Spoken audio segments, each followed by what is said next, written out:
বিসমিল্লাহির রহমানির রহিম। আলহামদুলিল্লাহি রাব্বিল আলামিন ওয়াসসালাতু ওয়াসসালামু আলা আশরাফিল আমবিয়া ওয়াল মুরসালিন নবিয়িনা মুহাম্মদ ওয়া আলা আলিহি ওয়া সাহবিহি আজমাইন ওয়া বাদ। আমরা পড়ছিলাম আমাদের উস্তাদদের লেখা বই আল মুনতাখাব মিন আহাদিসিল আদাব ওয়াল আখলাক, আদব আখলাক সংক্রান্ত নির্বাচিত হাদিস।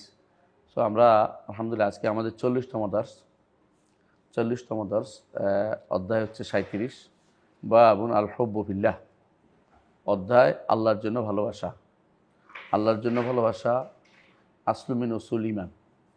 ইমানের মূলনীতিগুলো একটা হচ্ছে আল্লাহর জন্য ভালোবাসা। তো এটার বিস্তারিত বিবরণ আমরা হাদিসের আলোচনা পরে শুনব। হাদিসটা আগে পড়ি। 91 নম্বর হাদিস। আনাস ইবনে মালিক রাদিয়াল্লাহু আনহু, আনাস ইবনে মালিক রাদিয়াল্লাহু আনহু থেকে বর্ণিত, আন নবী সাল্লাল্লাহু আলাইহি ওয়াসাল্লাম, নবী সাল্লাল্লাহু আলাইহি ওয়াসাল্লাম থেকে তিনি বর্ণনা করেন, ক্বালা, রাসূলুল্লাহ সাল্লাল্লাহু আলাইহি ওয়াসাল্লাম বলেছেন, সালাতুন মান কুন্না ফিহি ওয়াজাদা হালাওয়াতাল ঈমান। সালাতুন, তিনটি জিনিস যার মধ্যে পাওয়া যাবে তিনি ঈমানের স্বাদ পেয়েছেন। যার মধ্যে তিনটি জিনিস পাওয়া যাবে সে ঈমানের স্বাদ পেয়েছে। তো ঈমানের স্বাদ কি? অর্থাৎ এমন জিনিস যেটার কারণে সে আর ঈমান ছাড়বে না। ঈমান ছাড়বে না তিনটা জিনিস পাইলে। এক নম্বর হচ্ছে আইয়াকুন আল্লাহ ওয়া রাসূলু আহাব্বা ইলাইহি মিম্মা সাওয়াহুমা। আল্লাহ এবং রাসূল তার কাছে অন্য সব, এই দুইজন মানে আল্লাহ এবং রাসূল ছাড়া অন্য সব কিছু বেশি প্রিয় হবে। অর্থাৎ তার কাছে আল্লাহ এবং রাসূল বেশি প্রিয় হবে সব কিছুর চেয়ে, দুনিয়ার সব কিছুর চেয়ে। আর আল্লাহকে তো লেদাতেই ভালোবাসতে হয় সত্তাগতভাবে, আর রাসূলুল্লাহ সাল্লাল্লাহু আলাইহি ওয়াসাল্লামকে ভালোবাসতে হয় আল্লাহর জন্য। আর রাসূলুল্লাহ সাল্লাল্লাহু আলাইহি ওয়াসাল্লাম কেমন ভালোবাসতে হবে? দুনিয়ার সব কিছুর চেয়ে বেশি। পিতা মাতা, সন্তান সন্ততি, সম্পদ, মানে যত কিছু আছে সবার চেয়ে বেশি ভালোবাসতে হবে কাকে? এমন নফসের চেয়েও, নিজের জাত সত্তার চেয়েও বেশি ভালোবাসতে হবে রাসূলুল্লাহ সাল্লাল্লাহু আলাইহি ওয়াসাল্লাম। তো আল্লাহ রাসূল সাল্লাল্লাহু আলাইহি ওয়াসাল্লাম ভালোবাসা হচ্ছে আল্লাহর জন্য। তাহলে আল্লাহর রসুলের যেই জন্য ভালোবাসতে হবে, আল্লাহকেও সে একই কারণে ধীরে ধীরে চলে আসছে। এটা কি? রসুলকে যদি ভালোবাসি আল্লাহকে ভালোবাসে। এই জন্য আল্লাহ তাআলা বলছেন, কুল ইন কুনতুম তুহিব্বুনাল্লাহা ফাত্তাবিউনি। রসুল অনুসরণ তখনই শুদ্ধ হবে যখন তাকে সত্যিকার অর্থে ভালোবাসেন। হ্যাঁ, নাহলে কিন্তু অনুসরণটা আপনার শুদ্ধ হলো না। তো সেই হিসাবে দাবিটা শুদ্ধ হলো না যে তিনি ভালোবাসেন। যদি সত্যি সত্যি রসুলকে অনুসরণ করেন, বোঝা গেল আপনার দাবিতে আপনি শুদ্ধ, যে আপনি আল্লাহকে ভালোবাসেন, রসুলকে ভালোবাসেন। দ্বিতীয়টা হচ্ছে, প্রথমটা হচ্ছে কি? ভালোবাসতে হবে আল্লাহ এবং তার রাসূলকে, তাই না? দ্বিতীয় হচ্ছে আইয়ুহিব্বাল মারআ লা ইউহিব্বু ইল্লা লিল্লাহ। কাউকে যদি ভালোবাসেন একমাত্র আল্লাহর জন্য ভালোবাসেন, এটা দ্বিতীয়টা। আরেকটা হচ্ছে আইয়াকরাহা আইয়াউদা ফিল কুফরি কামা ইয়াকরাহু আইয়ুকযাফা ফিন্নার। একজন মানুষ আগুনে নিক্ষিপ্ত হওয়াকে যেমন ঘৃণা করে, অপছন্দ করে, তেমনি কুফরিতে তাকে ফিরে যাওয়া তার কাছে এত অপছন্দনীয় জিনিস। সে মনে করবে যে কুফরিতে ফিরে যাওয়া মানে আগুনে পুড়ে যাওয়া, নিঃশেষ হয়ে যাওয়া। অর্থাৎ তার জীবনের একটুকু যদি বুঝতে পারে তিনটা জিনিস, ভালোবাসতে হবে আল্লাহর জন্য, ভালোবাসতে হবে আল্লাহ এবং রাসূলকে বেশি ভালোবাসতে হবে, একটা হচ্ছে ঈমানকে ভালোবাসতে হবে, যে কুফরের দিকে ফিরে যাবে না। এই তিনটা যে ব্যক্তি অর্জন করতে পারবে সে ব্যক্তি ঈমানের স্বাদ পেয়েছে। এই হলো হাদিসটি। আমরা আরও 2টি হাদিস পড়বো এটা ছাড়াও ইনশাআল্লাহ, অথবা আরও 3টে হাদিস পড়ব। এই হাদিসটার মূল কথা হচ্ছে আল্লাহর জন্য একে অপরকে ভালোবাসতে হবে। আল হুব্বু ফিল্লাহ, এটার জন্য নিয়ে আসছে। তো আমরা দেখি রাসূলুল্লাহ সাল্লাল্লাহু আলাইহি ওয়াসাল্লাম সাহাবীদের মধ্যে আল্লাহ তাআলা প্রশংসা করেছেন, মুহাম্মাদুর রাসূলুল্লাহ ওয়াল্লাযিনা মাআহু আশিদ্দু আল কুফার রুহামাউ বাইনাহুম। মুহাম্মাদুর রাসূলুল্লাহ, মুহাম্মদ আল্লাহর রাসূল, তার সাথে যারা আছে তারা কাফেরদের জন্য কঠোর, ঈমানদারদের জন্য অত্যন্ত দয়াদ্র। সূরা ফাতহির 29 নম্বর আয়াত। ঈমানদারদের জন্য দয়াদ্র কেন? তারা একে অপরকে আল্লাহর জন্য ভালোবাসে, এই জন্য আল্লাহর জন্য ভালোবাসে। তো এই ভালোবাসা প্রমাণিত হবে যখন ঈমানদারদের প্রতি নরম হবে, কাফেরদের প্রতি শক্ত হবে। এটা আল্লাহ তাআলা কোরআনে কারীম সূরা মায়েদার 54 নম্বর আয়াতে বলছেন, আইজ্জাতি আদিল্লাতিন আল মুমিনিন আইজ্জাতিন আল কাফিরিন। ঈমানদারদের জন্য তারা অত্যন্ত নরম, আর কাফেরদের জন্য তারা অত্যন্ত কাফের উপর কঠোর, তার কাফেরদের উপর কঠোর। তাছাড়া আল্লাহ তাআলা কোরআনে কারীম উল্লেখ করেছেন যে মুহাজির আনসাররা মদিনায় যারা বসবাস করে তারা ঈমানদারদেরকে ভালোবাসে যারা হিজরত করে যায়। তাদের এই ভালোবাসার দুনিয়ার কোনো উদ্দেশ্য নেই।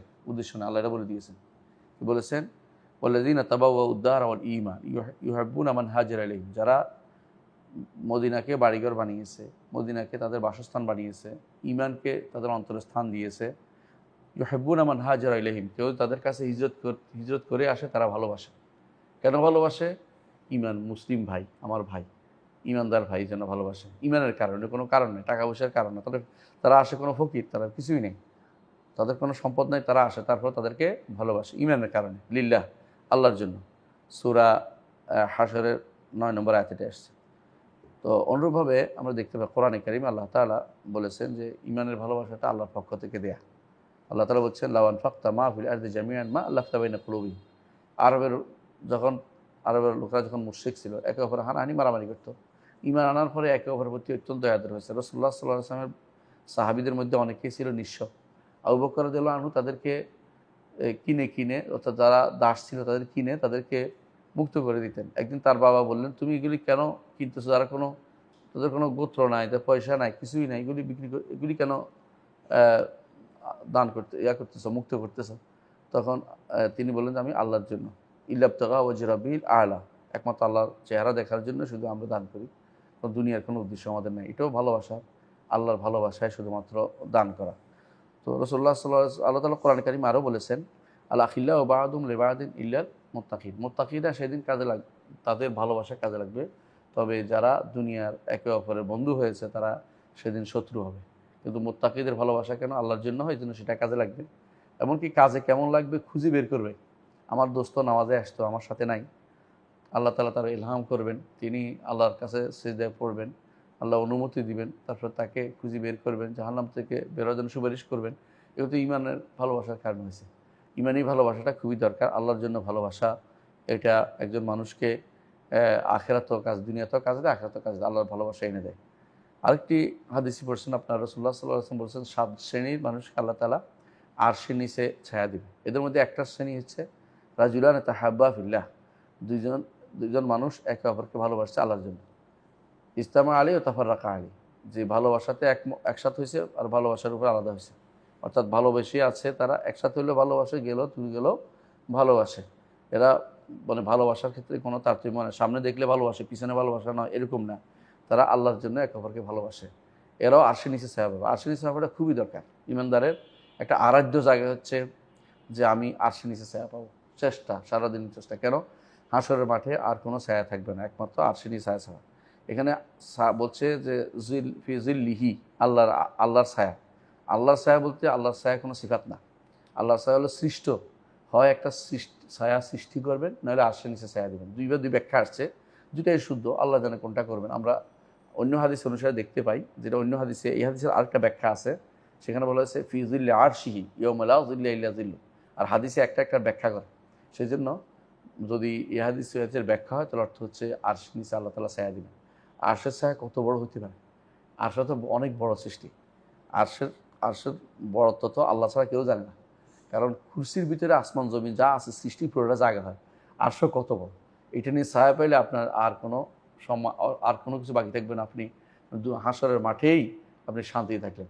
আর দ্বিতীয় সুযোগ যদি আপনি এখানে একবার পান, দ্বিতীয় সুযোগ আপনি পাবেন যে বিনা হিসাবে জান্নাতে যাওয়া। তাহলে আপনি হচ্ছেন সেরা ব্যক্তিত্ব। আপনি প্রথমটা আরশের নিচে, দ্বিতীয়টা বিনা হিসাবে জান্নাত। এটা হলো একজন মানুষের সারা জীবনের প্রচেষ্টা চালিয়ে যাবে দুইটা পাওয়ার জন্য, যাতে করে হাসরের মাঠের কষ্ট, হিসাবের কষ্ট, অন্য যে কষ্টগুলি থেকে সে বাঁচতে পারে। তো এইটা পাবেন কখন? যদি কোনো আপনি আল্লাহর জন্য একে অপরকে ভালোবাসেন। রাজুলান তাহাব্বা ফিল্লাহ ইজতামা আলাইহি ওয়া তাফাররাকা আলাইহি। এটা একটা গুরুত্বপূর্ণ জিনিস। রাসূলুল্লাহ সাল্লাল্লাহু আলাইহি ওয়াসাল্লাম আরেকটি হাদিসে তিনি বলেছেন, তোমরা কেউ ততক্ষণ পর্যন্ত জানা যাবে না ততক্ষণ ঈমানদার না হবে। আর ঈমানদার ততক্ষণ পর্যন্ত না হবে ততক্ষণ একে অপরকে আল্লাহর জন্য ভালো না বাসবে। অর্থাৎ আল্লাহর জন্য ভালোবাসতেই হবে। ঈমানদারের কাজই হবে এটা, তাহলে তার খাসলত হবে এটা, যে ঈমানদার ভাইকে এসে ভালোবাসে। তার ঈমানদার ভাইকে এসে ভালোবাসে। দুনিয়ার কোনো উদ্দেশ্য নেই, ব্যবসা নয়, দুনিয়ার কোনো পরশিত্ব নয়, দুনিয়ার কোনো আত্মীয়তা নয়, পয়সার কারণে নয়, টাকা, মানে কোনো দুনিয়ার উদ্দেশ্য নেই, একমাত্র আল্লাহর জন্য ভালোবাসা। এইটা যদি কোনো কেউ করতে পারে তাহলে সে জান্নাতে ঈমানদার হতে পারবে, ঈমানদার হলে জান্নাতে প্রবেশ করতে পারবে। তো এই হাদিস শেষে রাসূলুল্লাহ সাল্লাল্লাহু আলাইহি ওয়াসাল্লাম বলেছেন, তোমাদেরকে আমি জানিয়ে দেবো না যে এমন একটি কাজ করলে তোমরা একে অপরকে ভালোবাসবে, সেটা হচ্ছে আফসুস সালাম বাইনাকুম, তোমাদের সালামের প্রচার প্রসার ঘটাবে, একে অপর সালামের মধ্যে প্রচার প্রসার ঘটাবে। আরেকটি হাদিসে রাসূলুল্লাহ সাল্লাল্লাহু আলাইহি ওয়াসাল্লাম বলেছেন আনসারদের ব্যাপারে, লা ইউহিব্বুহুম ইল্লা মুমিন, আনসারদেরকে ভালোবাসে শুধু ঈমানদার এবং তাদেরকে ঘৃণা করে শুধু মুনাফিক। এর অর্থ হচ্ছে আনসাররা হচ্ছে সাহাবী। আনসার সাহাবীদের, আনসার সাহাবীদের যারা ঘৃণা করে তারা মুনাফেক, যারা ঈমান আনে, যারা ঈমানদার তারা তাদেরকে ভালোবাসে, তাদের ভালোবাসা ঈমানের প্রমাণ। আর যারা আনসারদেরকে অপছন্দ করে এরা কারা? এরা বেশিরভাগই হচ্ছে খারেজিরা বা বিশেষ করে এই রাফেজিরা। এই দুই শ্রেণী আনসারদের দেখতে পারে না। কারণ আনসাররা কেন তো তাদের মতে আলীকে সাহায্য করলো না, এই জন্য তারা তাকফির করে, কাফের বলে নাউজুবিল্লাহ। এরা ইমানদার নয়, আমাদের যারা এরকম কাজ করবে ইমানদার নয়। এটা আমি বলিনি, ইমাম মালিক বলছেন যে আল্লাহ তাআলা বলছেন যে যে ইয়রজুবুল কুফার, কাফের যারা তারা শুধুমাত্র এটা তাদেরকে তাদের পছন্দ করে না। আর ইমানদাররা তারা পছন্দ করে যে সাহাবায়ে কেরামের সাথে থাকবে। সূরা ফাতিহার 29 নম্বর আয়াতে এটা এসেছে, 30 নম্বর আয়াতে। তাই আরেকটি আয়াত 29 নম্বর আয়াত, 29 নম্বর আয়াতে। তো আরেকটি হাদিসে রাসূলুল্লাহ সাল্লাল্লাহু আলাইহি ওয়াসাল্লাম বলেছেন যে তাদের আনসারদেরকে যারা ভালোবাসবে তারা আল্লাহর জন্য ভালোবাসবে, আর যারা তাদের ঘৃণা করবে তারা আল্লাহর জন্য তাদেরকে আল্লাহ ঘৃণা করবে। আর যদি আনসারদের কেউ ভালোবাসে আল্লাহ তাদেরকে ভালোবাসবে। তাহলে বোঝা গেল যে সাহাবায়ে কেরামের ভালোবাসা এটা আল্লাহর জন্য ভালোবাসাটাকে আমাদের সব জায়গায় প্রাধান্য দিতে হবে। আরেকটি হাদিসে আছে রাসূলুল্লাহ সাল্লাল্লাহু আলাইহি ওয়াসাল্লাম নিজে একদিন মুআয ইবনে জাবাল রাদিয়াল্লাহু আনহুকে তিনি হাত ধরেছেন, ধরে বললেন না। আরেকটা হাদিস আছে মুআয ইবনে জাবাল রাদিয়াল্লাহু আনহু তিনি তো শেষ জীবনে সিরিয়ার শামে কাটিয়েছেন একটা সময়। তো শামে কাটানোর সময় আবু ইদ্রিস আল খাওলানী রহমতুল্লাহ আলাইহি তিনি বললেন যে আমি মসজিদে ঢুকে দেখি যে সব মানুষ ওনার পাশে, একটা মানুষের পাশে গুরগুর করতেছে, জিজ্ঞাসা করতেছে, প্রশ্ন নিতেছে, শিক্ষা নিতেছে। তো আমি জিজ্ঞাসা করলাম যে এই লোকটিকে এত বার্রাকুসানায়া, দাঁত সুন্দর, কথা সুন্দর, লোকটাকে বললো যে তিনি হচ্ছেন মুআয ইবনে জাবাল রাদিয়াল্লাহু আনহু, রাসূলুল্লাহ সাল্লাল্লাহু আলাইহি ওয়াসাল্লাম সাহাবী। তো আবু ইদ্রিস আল খাওলানী বলেন যে তিনি ওখানে খুব বিখ্যাত ব্যক্তিত্ব ছিলেন। তো তিনি বললেন যে আমি ওই দিন বসলাম, পরের দিন যাই ওনাকে আগে পেলাম, মনে করি আগে ওনাকে ধরবো, দেখি যে আমার আগে বহু মানুষ আগে চলে আসছে ওনার কাছে শিক্ষা। তারপর তিনি সালাত আদায় করে আমি বললাম যে আপনাকে আমি আল্লাহর জন্য ভালোবাসি। তিনি বললেন যে সত্যি আমাকে আল্লাহর জন্য ভালোবাসি? হ্যাঁ, আল্লাহর জন্য। ও আল্লাহ তাহলে বললেন যে তুমি তো আল্লাহর জন্য ভালোবাসতে, তাহলে তোমাকে আমি একটা হাদিস শুনি। রাসূলুল্লাহ সাল্লাল্লাহু আলাইহি ওয়াসাল্লাম বলেছেন, এই হাদিসটা বলার জন্য রাসূলুল্লাহ সাল্লাল্লাহু আলাইহি ওয়াসাল্লাম বলেছেন যে ওয়াজাবাত মাহাব্বাতি লিল মুতাহাব্বিনা ফিয়া, আমার ভালোবাসা তাদের জন্য ওয়াজিব হয়ে গেছে। আল্লাহ তাআলা বলছেন হাদিসে কুদসিতে, আমার ভালোবাসা তাদের জন্য ওয়াজিব হয়ে গেছে যারা একে অপরকে আমার জন্য ভালোবাসে। অর্থাৎ আমরা যদি একে অপরকে আল্লাহর জন্য ভালোবাসি, আল্লাহর ভালোবাসা আমাদের জন্য অবধারিত হয়ে যাবে। আবার আরও বলেছেন ওয়ালিল মুতাজালিসিনা ফিয়া, আমার জন্য একে অপরের কাছে বসে। এই যে বসাটা একে অপরের কাছে, এটাও যদি কোনো হয় আল্লাহর জন্য, এটাও ভালোবাসাকে ওয়াজিব করে দেয়, আবশ্যক করে দেয়। ওয়ালিল মুতাজাওয়িরিনা ফিয়া, একে অপরের জিয়ারত করে, একেবারে সাক্ষাৎ করে কি জন্য? আল্লাহ তাকে ভালোবাসে আল্লাহর জন্য, এই জন্য সাক্ষাৎ করে।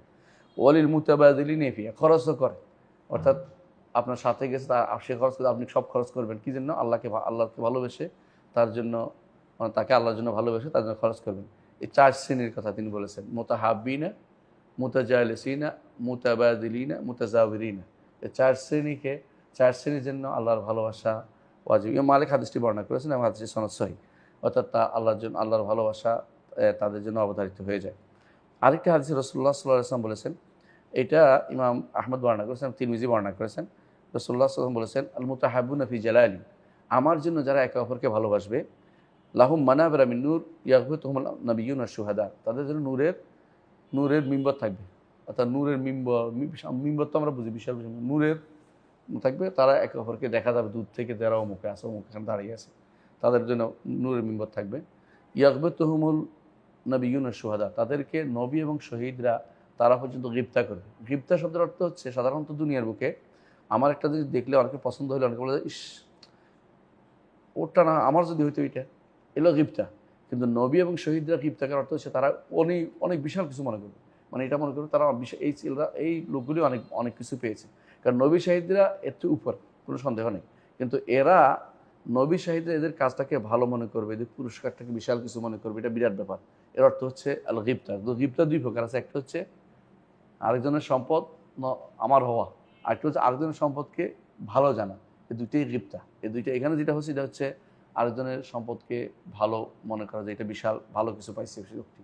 হ্যাঁ, আমরা সাধারণত যদি কেউ ভালো কোনো কিছু পায়, ভালো কিছু আমরা অনেকে মনে করি আমি যদি পাইতাম এরকম।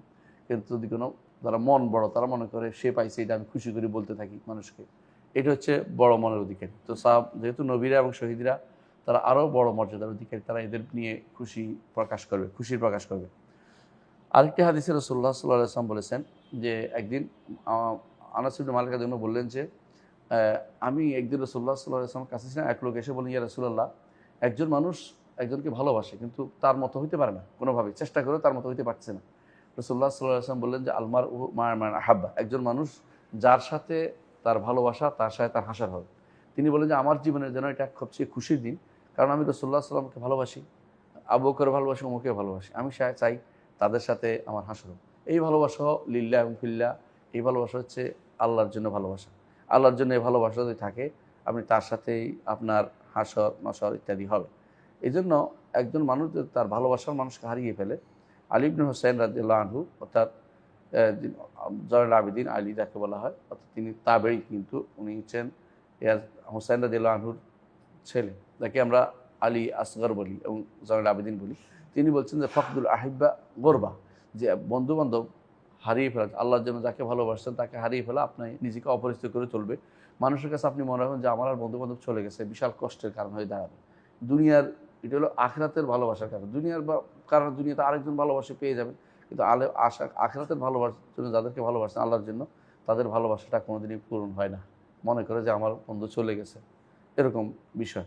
আবার তাওস ইবনে কায়সান, ওনারা কী করতেন, নিজের ভালোবাসার লোকদেরকে এত বেশি সময় দিতেন যে এমনকি একবার তিনি তাকে সময় দিচ্ছেন, সময় দিতে দিতে তার হজের টাইম চলে গেছে, তারপর তিনি সময় দিচ্ছেন গুরুত্ব দেওয়ার জন্য, যে ভালোবাসার মানুষকে গুরুত্ব দিয়ে আপনি সময় দিবেন, ওই যে একসাথে বসার কথাটা আসছে এই জন্য। তো আরেক বর্ণনা আসছে, তাবেঈরা কী করতেন, যখন বলতেন যে যখন তুমি কাউকে ভালোবাসো আল্লাহর জন্য, তখন তার সাথে দুনিয়ার লেনদেনটা কমিয়ে দিবেন। কেন বলছে বলেন তো? দুনিয়ার লেনদেনের কারণে তার সাথে তোমার কি হয়ে যাবে, একসময় ক্লেশ আরম্ভ হবে। তো আখিরাতে ভালোবাসা, তোমার আল্লাহর জন্য ভালোবাসা থাকতেছে না, তখন এটা অন্যদিকে মোড় নিবে। এটা আল্লাহর জন্য ভালোবাসা জায়গা থাকুক, সেখানে তার বেশি দুনিয়ার ভিতরে তাকে একসাথে জড়ানোর চেষ্টা করো না। এটা একবার পরীক্ষিত সত্য। অনেক সময় দেখবেন তার ভালোবাসা ঠিক আছে, আপনার টাকার ধার দিয়ে দেখেন অথবা ধার নিয়ে দেখেন, এবং কারোর সাথে কারো দেখা নাই, কেউ কারোর সাথে দেখা করে না, সব পালাইছে। এগুলো খুবই ভয়াবহ কারণ। এই জন্য ভালোবাসার জায়গাটা রক্ষার জন্য, আল্লাহর জন্য ভালোবাসা যেন থাকে, এটা অবশ্যই আমাদের সব সময় পাহারা দিতে হবে। তো যেটা হচ্ছে হালাওয়াতুল ঈমান, মিষ্টি হাদিস যেটা আসছে যে ঈমানের স্বাদ পাবেন, হাদিসে আমি হাদিসের ব্যাখ্যাটা এখন করি। ঈমানের স্বাদ পাবেন, অর্থাৎ ঈমানের স্বাদ পেলে আপনি কী করবেন, এই ঈমানের স্বাদ পাইলে ঈমান রক্ষার জন্য যে কোনো কষ্ট সহ্য করতে আপনি রাজি হবেন, স্বাদ পেয়েছেন আপনি। এই জন্য বেলাল রাদিয়াল্লাহু আনহু ঈমান রক্ষার জন্য যে কোনো কষ্ট সহ্য করেছেন। সুমাইয়া রাদিয়াল্লাহু আনহা সহ্য করেছেন। আম্মার ইবনে ইয়াসের পিতা ইয়াসের, তিনিও সহ্য করেছেন। অর্থাৎ আল ইয়াসের কি কষ্ট সহ্য করেছে। এইভাবে মদিনাতে প্রত্যেকেই ঈমান রক্ষার জন্য কষ্ট সহ্য করেছে। মক্কাতে সহ্য করার পরে এমনকি না পারতে কোথায় গেছে, হাবাশা হিজরত করেছে, কেউ মদিনা হিজরত করেছে। সোহাইব আর রুমি রাদিয়াল্লাহু আনহু, তার মক্কাতে অনেক সম্পদ ছিল, সব ছেড়েছেন, কারণ ঈমানের স্বাদ পেয়েছেন। কিচ্ছু নেন নাই, কাপড়টাও কিন্তু খুলে রেখে দিয়েছে, বউ বাচ্চা রেখে দিয়েছে, কিছুই নেন নাই, শুধু একটা কাপড় কোনো রকম পরে নিজের লজ্জাস্থান ডেকে মদিনা পৌঁছলেন। রাসূলুল্লাহ সাল্লাল্লাহু আলাইহি ওয়াসাল্লাম বললেন যে রাবেহা সোহাইব লাভবান হয়েছে, অর্থাৎ সে এই ব্যবসায় তিনি লাভবান হয়ে গেছে। এটা এই কারণে যে তিনি আল্লাহর জন্য ভালোবেসে সব ত্যাগ করতে পেরেছেন। এটা হালাওয়াতুল ঈমান যখন পায়, ঈমান স্বাদ যখন পায় ঈমানের, তখন আর তার কাছে কোনো কিছু খারাপ মনে হয় না, যে আল্লাহর জন্যই তো গেছে, রাসূলুল্লাহ সাল্লাল্লাহু আলাইহি ওয়াসাল্লাম হাত কেটে গেছে, তিনি কি বললেন, ইন আনতি ইল্লা উসবুন দামিতি ওয়া ফি সাবিলিল্লাহি মা লাকিতি, তুমি তো একটা আঙ্গুল মাত্র, আল্লাহর রাস্তায় কেটে গেছে, আল্লাহর রাস্তায় তো হয়েছে, দুঃখ করার কোনো কিছু নেই। এই জন্য খুবাইব রাদিয়াল্লাহু আনহু যখন তাকে হত্যা করা হচ্ছিল, তখন এটাই বলেছেন যে ওয়ালাস্তু উবালি হিনা উকতালু মুসলিমান আলা আইয়ি শাক্কিন কানা লিল্লাহি মাসরাই, অর্থাৎ তাকে যখন বলছে যে আমি কেবলামুখী করে মারার জন্য কেবলামুখী করে মারো, বলছে যে উল্টা দিকে ফিরে বাঁধছে যে তারা এইভাবে মেরে ফেলবে, তিনি বলছেন ওয়ালাস্তু উবালি হিনা উকতালু মুসলিমান, আমি কোনো পরোয়া করি না যখন মুসলিম হিসেবে মারা যাব, যে আলা আইয়ি শাক্কিন কানা লিল্লাহি মাসরাই, কোন দিকে ফিরে মারলো এটা কোনো বড় কথা না। ওয়া যাকা ফি যাতিল ইলাহি, এটা একমাত্র আল্লাহর জন্য দেয়া হচ্ছে, আর কোনো কারণ নেই। যাতে আল্লাহর জন্য, আল্লাহ খুশি করার জন্য। বা ইয়াশা ইউবারক ফি আওসাল শিলবিল মুমাজ্জারি, আল্লাহ চাইলে টুকরা টুকরা গোস্তের মধ্যেও বরকত দিতে পারে। তাই হয়েছে দুনিয়ার বুকে তার গোস্ত, তার দেখে ঈমান আনছে অনেকেই, তার এই অবস্থা দেখে ঈমান আনছে অনেকেই, বরকত দিয়েছে।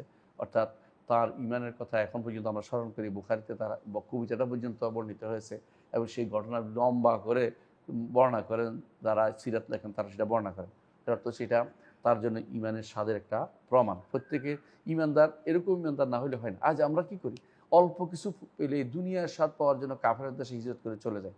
এটা তো ভয়াবহ বিপদ। কাফের দেশে চলেছি, ইমানের স্বাদ হলে কাফের দেশ থেকে মুসলিম দেশে মানুষ আসবে। আর যদি কোনো ইমানের স্বাদ না থাকে তো সে শান্তি পাবে না ততক্ষণ পর্যন্ত কাফের দেশে না যায়।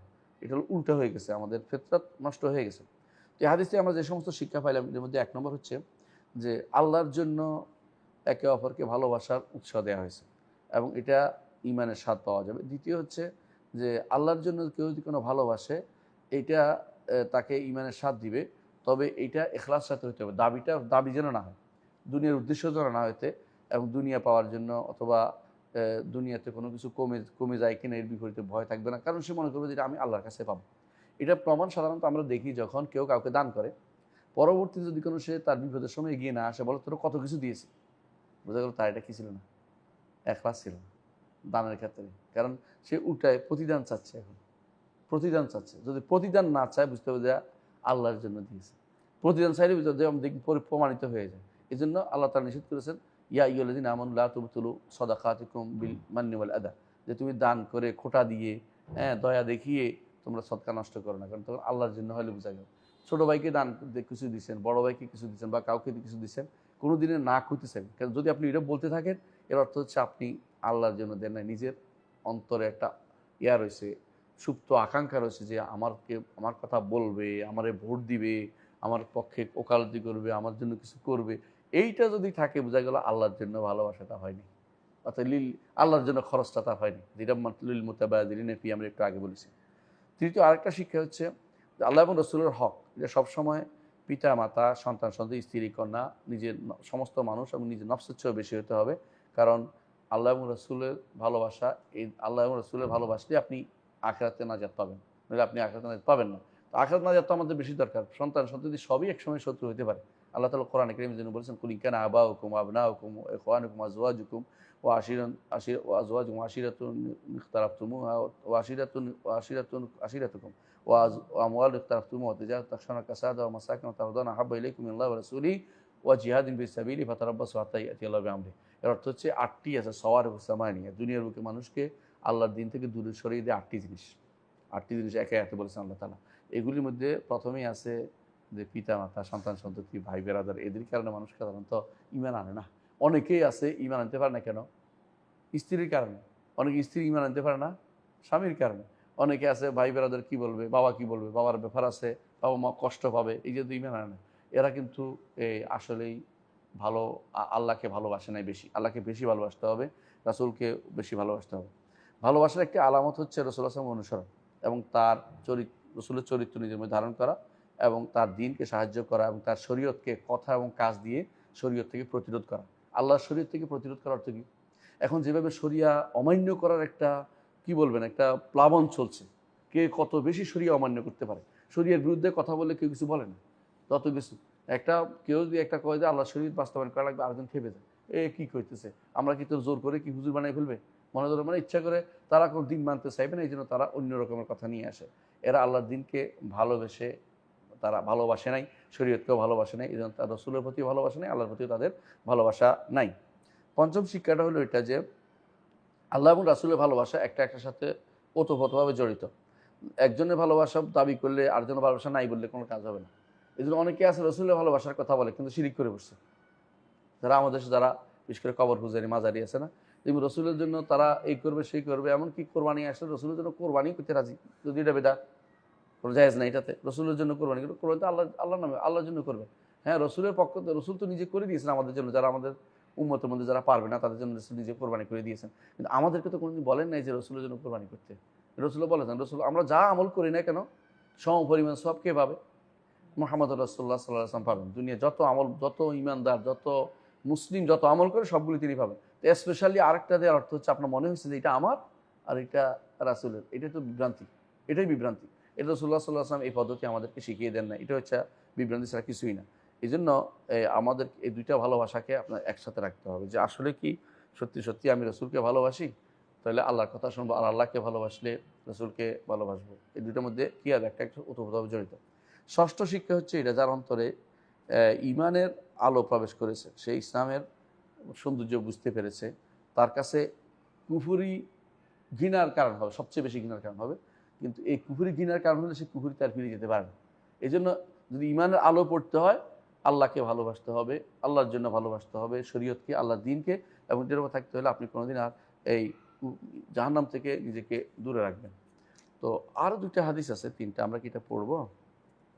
আমার মনে হয় আজকে আর সম্ভব হবে না, তাই না? অনেক লম্বা টাইম নিয়েছি। সুবহানাকাল্লাহি ওয়া বিহামদিকা, আশহাদু আল্লা ইলাহা ইল্লা আনতা, আস্তাগফিরুকা ওয়া আতুবু ইলাইক।